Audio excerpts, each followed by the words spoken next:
సమోసాలు అయితే తీసేసుకున్నాము. తీసేసుకొని ఇప్పుడైతే మనం పొలానికి అయితే వెళ్ళిపోదాం, నాట్లేసే దగ్గరికి. చలో చలో. మేమైతే సమోసాలు తీసుకొని నేరుగా ఊళ్ళోకి అయితే ఎంటర్ అయిపోయాము, మా అమ్మ వాళ్ళ ఊరికి. ఈ కనపడే గుడి అయితే చెన్నకేశ్వర స్వామి గుడి. ఈ గుడిలో అయితే ప్రతి సంక్రాంతికి కళ్యాణం బాగా చేస్తారు. ఇలా ఇలా కొంచెం ముందుకు వెళ్తే ఈ రోడ్లో మనకైతే బొడ్డు బావి వస్తుంది. ఈ బావిలో అయితే ఒకప్పుడు జనాలందరూ, ఇక్కడ ఊర్లో ఉండే జనాలందరూ మంచినీళ్ళు అయితే ఇక్కడికి వచ్చి పట్టుకొని తీసుకొని వెళ్ళేవాళ్ళు. ప్రజెంట్ ఇప్పుడైతే అందరూ మినరల్ వాటర్స్ తీసుకొని, ఎక్కడో తక్కువ మంది అయితే వచ్చి తీసుకెళ్తున్నారు. కాకపోతే ఎప్పుడు ఆ బావిలో అయితే నీళ్ళు అయితే ఎండిపోవన్నమాట. ఇలా వెళ్తే మనకి ఇంకా మనమైతే ఇలా పొలానికి అయితే వెళ్తాము. సో మనమైతే తెచ్చిన సమోసాలు అయితే వెళ్ళి అక్కడ నాట్లు వేసే వాళ్ళకైతే ఆ సమోసాలు అయితే వాళ్ళకి పంచేద్దాము. అక్కడికి వెళ్ళాక అక్కడ సిచ్యువేషన్ ఎలా ఉంది ఏంటి అనే దాన్ని బట్టి నేనైతే చెప్తాను మీకు. ప్రజెంట్ అయితే పొలానికి అయితే నీళ్ళు వేస్తున్నారు, నీళ్ళు నాటు కూడా వేస్తున్నారు. చచ్చిపోయింది పాము. చచ్చిపోకుండా ఇది మోటార్ ఏ స్పీడ్ తిప్పుద్ది. Oh shit damn it. పై చేసుకున్నారు లేకపోయా చూడండి మాట్లాడుకున్నారు, సబ్స్క్రైబ్ తింటారు.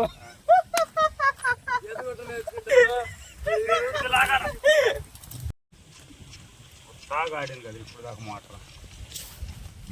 పావేది నేను దొక్కా దాని దానిపై అటు బాగా వచ్చిందిగా కరపలతోటి. ఆడవుతూ మళ్ళీ నీళ్ళలో దీంతో ఆ కర్రల భారీ ఆ జామ చెట్టు అవతల ఆడ గొప్ప వస్తుంది మనకి. అటు దానిపై అంతే ఫుల్ టైట్ దొక్కాల. టైట్ లాగిందనుకో నీళ్ళు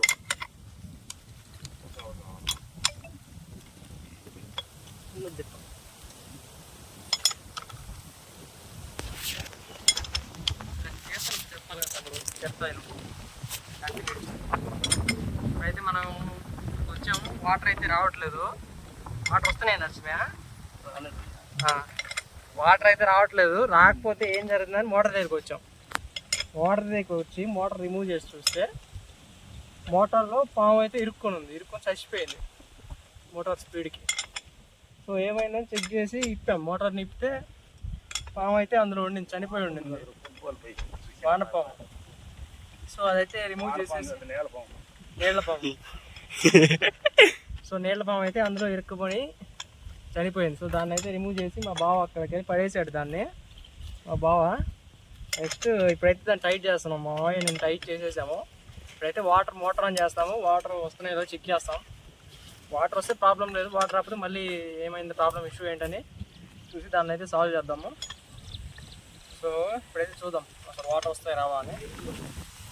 సో ఫ్రెండ్స్ ఇప్పుడైతే మనం మోటార్ అయితే ఆన్ చేస్తున్నాము. సో దానికి ముందు ప్రాసెస్ ఏంటంటే ఫస్ట్ ఏం మామూలు ఇది ఎయిర్ లాగింది కదా, మన మోటార్ అయితే ఎయిర్ లాగింది. సో ఇప్పుడు తిప్పాము. సో క్లియర్ తెలుసుకొని మాట్లాడుతున్న తర్వాత మాట్లాడాలి వీడియోది. ఎయిర్ లాగితే అయిపోయిందా? నీళ్ళు రావుగా, నీళ్ళు పోయాలి మళ్ళీ. నీళ్ళు పోస్తే ఎయిర్ వస్తుంది. సో ఇప్పుడైతే మనం ఇందులో వాటర్ పోయాలి, ఎందుకంటే ఎయిర్ లాగింది. దాంట్లో అయితే నీళ్ళు పోసి మోటార్ అయితే ఆన్ చేస్తే మనకి వాటర్ వస్తుందో అని అర్థమవుతుంది. మోటార్ అయితే ఆన్ అయింది, వాటర్ అయితే వస్తున్నాయి ఫ్రెండ్స్. చూడండి వాటర్ ఫోర్స్ చూడండి ఎలా వస్తున్నాయో. ఇక్కడ వాటర్ చూడండి, వాటర్ అయితే ఆన్ అయింది.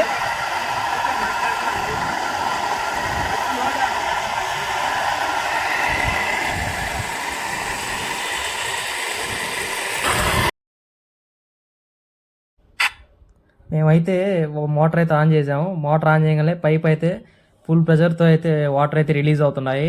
సో ఆ ప్రెజర్కి ఆ పైప్ అయితే అంటే మూవ్ అవుతుంది కదా. సో ఆ మూవ్ అవ్వకుండా మా బావ అయితే కర్ర పెట్టేసి ఆ పైప్ని ఆ కర్రకైతే కట్టాడు. మా మామయ్య అయితే గడ్డపార తీసుకొనిరా, దాన్ని అయితే అక్కడ ఫ్రంట్లో కూడా ఆ ప్రెజర్కి పైప్ అనేది మూవ్ అవుతుంది కదా. సో ఆ గడ్డపారతో ఆ పైప్ని అయితే కట్టడానికి ట్రై చేసాము. సో అలా తెమ్మన్నప్పుడు నేనైతే అక్కడ ఒక షూలేసి ఉండింది, అదే తీసుకెళ్ళాను. అది తీసుకెళ్తే దాంతో ఎలా కడతారా నవ్వేసి అక్కడ షెడ్లో పురుకోస్ అయితే ఉంది, అదైతే తీసుకొని రమ్మన్నాడు. సో నేనైతే అక్కడికి వెళ్ళి ఆ పురుకోసులు అయితే ఉన్నాయి, ఆ పురుకోసులు అయితే తీసుకొని మావయ్యకి అయితే ఇవ్వడానికి ట్రై చేశాను. అక్కడైతే షెడ్ ఉంది కదా, ఆ షెడ్లో అయితే మామూలుగా టీ ఫుడ్ అలా ఏమైనా చేసుకోవడానికి అయితే షెడ్ అయితే నిర్మించాము.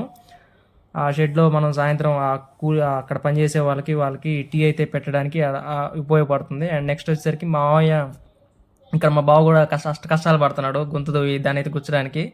ఇప్పుడైతే మా మావయ్య అయితే చెంగత్ తెస్తున్నాడు. సో ఇలాగా ఈ గట్టంతా చెంగత్ అయితే చేసేసాడు అనమాట. వాటర్ అయితే ఫుల్ ప్రెజర్తో అయితే వస్తున్నాయి. ఇందాకైతే పాము ఇరుకుంది. ఆ పామును అయితే అటువైపు కొంచెం దూరంలో అయితే మా బావ అయితే విసిరేసి వచ్చాడు. నేనైతే దాన్ని ఎరువుగా వాడమన్నాను. కాకపోతే అలా వేస్తే మళ్ళీ పొలం పాడదు, స్మెల్ అయితే వస్తుందని చెప్పేసి అలా మా మావయ్య వద్దని చెప్పాడు. ఏందా కష్టాలు చెప్పేదా? చెప్పు, నువ్వు వీడియో తీరా. జూనియర్ ఎన్టీఆర్ సినిమా రిలీజ్ అయింది. దేవుడా ఎన్ని కష్టాలు మాకు దేవుడా. ఇదంతా కంప్లీట్ అయ్యేసరికి ఎంత ఆదాయం వస్తుందని మా మావయ్యని అడిగాను. దానికి మా మావయ్య రిప్లై కోట్ల రూపాయలు లీడ్లు పోయి ఉండే ఒకటి గీకేషన్ చూసినా ఆ వైర్ మార్చాలి. సో ఆ విధంగా అయితే నాట్ అయితే వేసుకోవాలి. మొత్తం మన కై అంతా నాట్ వేసిన తర్వాత వరి పెరగడానికి మనిషి కాంప్లెక్స్ విటమిన్ హార్లిక్స్ బూస్ట్ అవుతుంది చూసి అట్నే ఇటు కాంప్లెక్స్